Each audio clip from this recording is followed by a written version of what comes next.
let's go into the defense specifically and look at some numbers.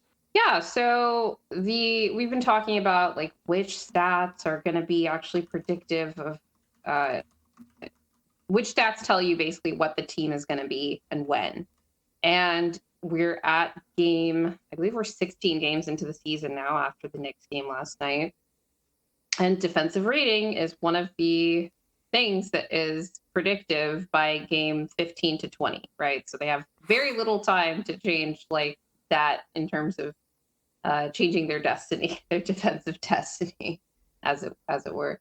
Last year, for reference, they did finish top 10. They finished ninth, and they were actually quite close to fifth for most of the season.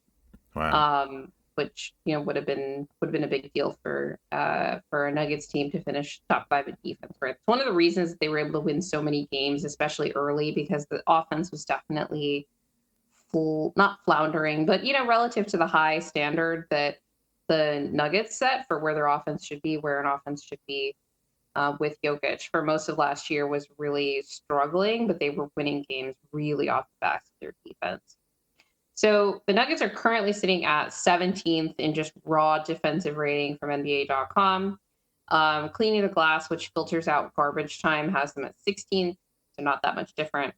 And then dunks and threes does schedule adjusted defensive rating. So like, if you play harder, like better offenses, then your defensive rating gets, adjusted based on that. We actually fell from 11th to 15th after that Knicks game. Like that one game, like really, they did score 145 really impacted points. That. So, when you give up 145 points and they gave up 76 points in the first half, which was definitely the worst of the season. Mm-hmm. We can talk about some of the good in the defense first, right? One of the things I was really worried about to start the season was opponent 3-point attempt rate, right? Like teams, it seemed like were taking so many more threes against us, and we were really packing the paint to try to protect the paint, and teams were taking a lot of threes. And it was a worry of mine since the preseason, right? Well, we're ninth in opponent 3-point frequency right now. Teams are taking almost 41% of their shots from three, which is actually quite high, but 3-point rates have generally gone way up across the board. So last year, we were second in opponent 3-point frequency, and that was like 36% of our opponent's shots came from three. This year, the team that is second in opponent 3-point rate is the Timberwolves, and they're allowing 39%. So that's a pretty big increase in opponents or whatever teams taking threes. So it's a high number, but we're top 10 in that. We're just not quite as good at preventing 3-point attempts as we were last year, right?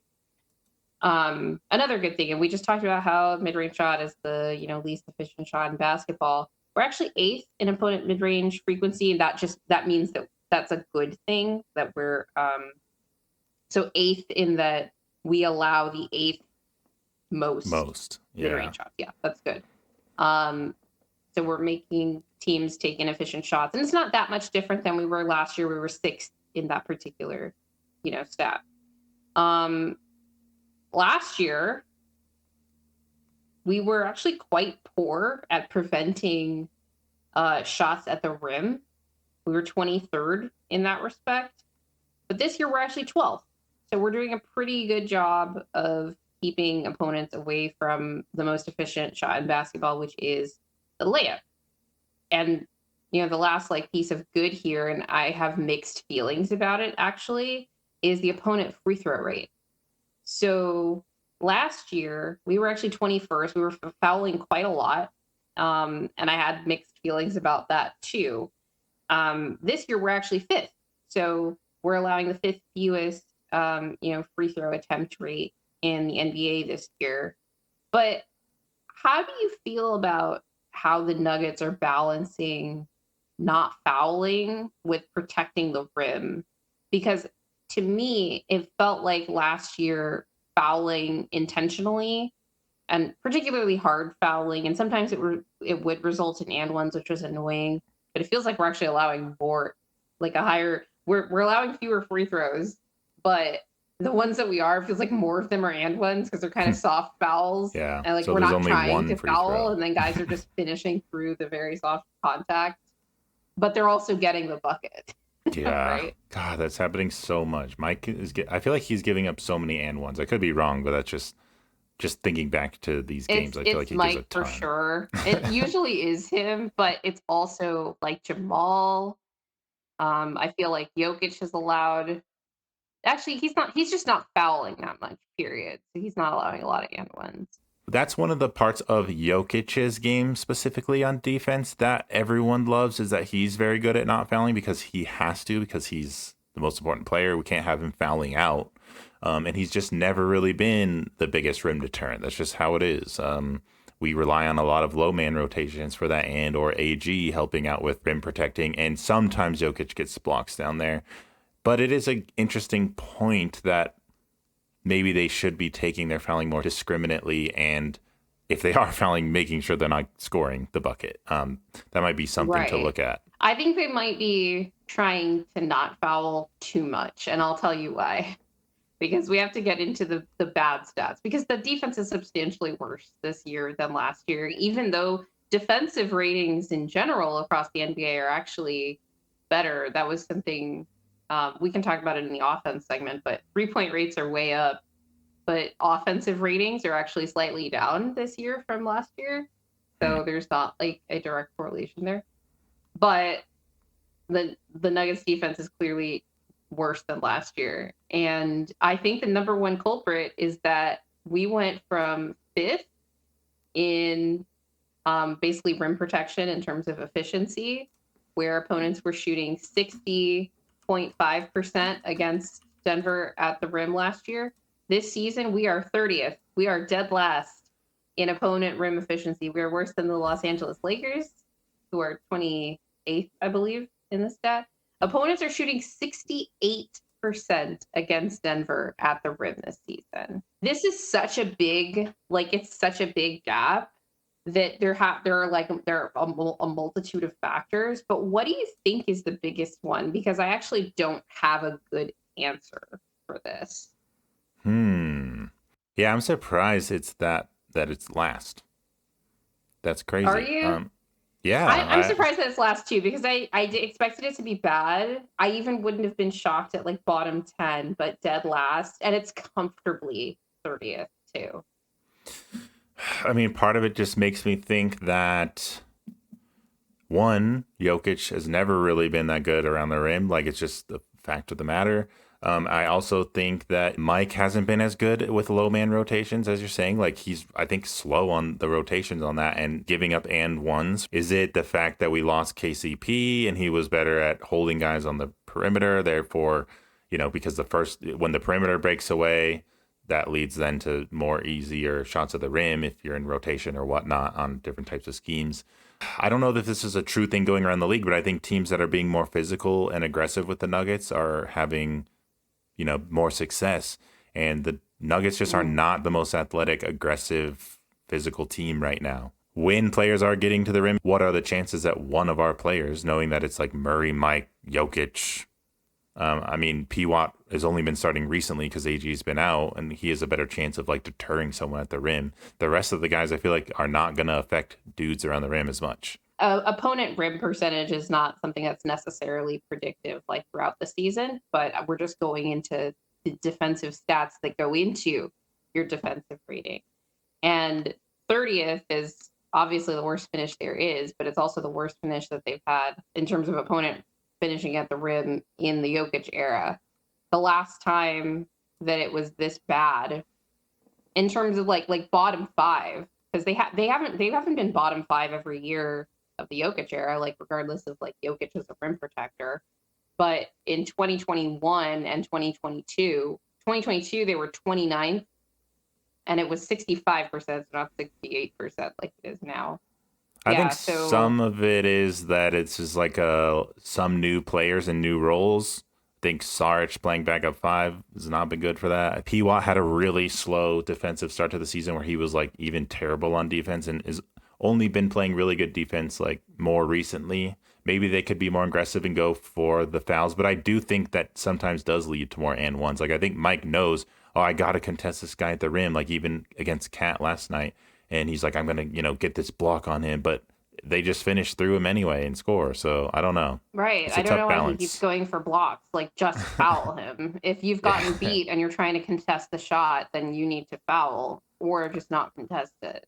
I think he's But trying to like get a legit stop without fouling and ends up fouling and giving an and one. So yeah, it's just it's really bad. Really bad right now. This is the I'm just like in the cleaning the glass cleaning the glass numbers on this. This is the worst. Like, it's basically tied for the worst rim protection since this database started, which like goes back to like hmm. 2008. That's This a is something problem. we're gonna have to look at and it's gonna have to improve. Hopefully, I mean, if we get that up a little bit, how much do you think that would get our defensive rating up? Well, I think it made a big difference last season. I think that the two things that the Nuggets did really well last season was prevent opponent 3-point attempts. Like, that was something they were top 5 in, and like like reducing the efficiency of opponent shots at the rim. Right, that makes sense. Like, you get your Yeah. defensive rating down by uh, mitigating the impact of the two most efficient shots in basketball, which are open threes and layups. I do think there is some good, like in the numbers that I talked about, where they're basically allowing the right kinds of shots and disallowing the right kinds of shots, although they can always improve in that regard. Like, I thought that the opponent 3-point attempt rate was going to be something that really could bury them this season if they weren't vigilant about it, but it's clear that they have been trying to, address that, and there's still room for improvement there. But when it comes to actually like opponent efficiency on the shots that they're getting, like, it's not good. The other thing that really stood out to me as bad is that they're 18th in defensive rebounding percentage. This one is a like, not shocking because the AG is out, but we're still a pretty big team, and being 18th in defensive rebounding percentage is not good. They were actually 18th last year too, but I was also annoyed at it at that time because, like, when you're this big team that has certain skill deficits at particular positions, like, you need to win all of the margins that take advantage of your size. And they're not doing that right now when it comes to the rebounding. And you talked about, possessions where, like, I mean, the Knicks are a great offensive rebounding team. I don't even think this was their worst rebounding game, like this last game. This is just like, on the season, it's clear that the defensive rebounding needs real work, because if you're like, don't let your opponents get second opportunities. I think early in the season it was particularly bad because they were like not fighting for some of these loose balls. There were a lot of long rebounds that, like, yeah, the other team, like, long rebound, anybody could get it, but there was a lot more ball watching. There's not as much of that the last few games, so that's a positive, but that number really does need to improve. Um, and I think it will when AG gets back, especially with Christian in the starting lineup. He's a really good rebounder. But in the meantime, that also needs to improve because they're not a good defense right now. So you especially don't want to give your opponents, second chance opportunities. There's this trend in the league where it's because of the Right.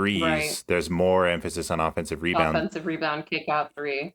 even with the just coaching in terms of looking for the offensive rebound and the corner crashing. It's like a league wide, like I think, trend, whereas it Right. moved away from deprioritizing that to get back on defense. I think teams are better about knowing how to pick up guys in transition should there be a defensive rebound, and you can still play somewhat solidly out of that rather than just being completely cooked. So but it's so I don't know if that's part of why the defensive rebounding's down a little bit. It's just the offensive rebounding's being more emphasized. But with that stat with the 3-point frequency, I don't really know. Right, but I was just talking about the defensive rebounding itself is about the same as last year, actually, but we ranked the same as we did last year also. But it wasn't good. Like, Yeah, It was Okay. bad relative to what you'd expect for a team that should have certain physical advantages throughout the course of a season and need to take advantage of those because they have deficits in other areas, right? Yeah. And I mean, we bring in Russ and you have CB, they should be better offensive or defensive rebounders. So maybe we'll improve on that. I'm not sure, but that's a good point. We're actually worse at offensive rebounding too, but I wasn't going to bring that up. Yeah. The last thing I've got here is that they're actually 17th in opponent turnover percentage. And I have this in the bad category because I think it needs to be higher given the personnel that they have. And the rim numbers are rough. Yeah. But that's actually an improvement from last year as well, where they were 25th. And we talked about this with Matt Moore, right? How they're not really a big turnover forcing team, but this season they've been closer to like middle of the pack in terms of forcing turnovers and winning possessions that way. I think Russ has a lot to do with that off the bench, honestly. Like he's been actually quietly like a pretty good deflections and steals magnet. So that's been nice. But we're not getting that from Christian. Obviously, like he doesn't really have like the wingspan to make that happen. But because he's playing on ball so much, we're not getting it off the ball with him either. And I did think that, if there are going to be certain matchups where Peyton's playing off ball, maybe that's an opportunity for Christian to be that sort of off ball, like vigilant, kind of playing free safety a little bit. But obviously, he also has to pay attention to his matchup and be ready to close out and all of that stuff too. So it's just kind of like, it's nice that it's improved, but it's not really popping. And the reason I put it again in the bad column is because, I talked about the two things that the Nuggets were top 5 in last year that they were really good in. They were good at preventing 3-point attempts. They were good at protecting the rim. And this season, like even the good stuff, not the only thing that pops is like, opponents aren't taking a bunch of free throws against us. But that's not something that they are elite in that's going to move the needle defensively. And I'm kind of concerned about that just because I wonder, like, what is it that they're going to be good at? Like, one of the things that was good about the Nuggets in the last 2 years, like including in the title year, is that, they have all of these mismatch problems for teams offensively.